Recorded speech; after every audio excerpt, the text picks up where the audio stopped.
السلام علیکم ورحمۃ اللہ وبرکاتہ۔ بسم اللہ الرحمن الرحیم۔ اور جب کوئی معاملہ رب العزت رب الکعبہ کے سپرد کر دیا جاتا ہے تو اس پر بحث نہیں کی جاتی، ایسا کیوں ہوا، ویسا کیوں نہیں ہوا، ایسا کب ہوگا، ویسا کب ہوگا۔ پھر تو بس دعا کی جاتی ہے جو کہ ہم کرتے ہیں اور وہ بہتر جانتا ہے اس کو کب قبول کرنا ہے۔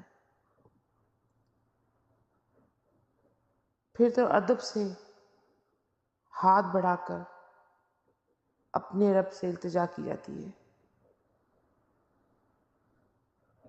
پھر تو مسکراتے ہوئے اشکوں کے جو دیے ہوتے ہیں ان کو بہا دیا جاتا ہے اپنے رب الکعبہ کے سامنے۔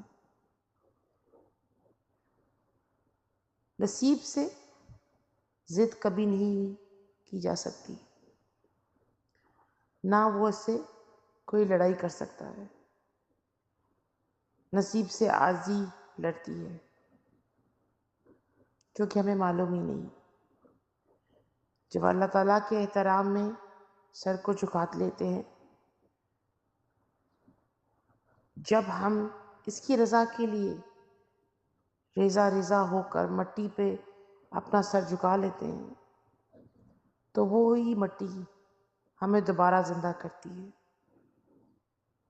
پھر وہ نہ ہونے سے ہونے کا واسطہ اور وسیلہ خود ہی بنا دیتی ہے۔ پھر وہ اپنے حکم پر ہر شے کو بدل دیتا ہے۔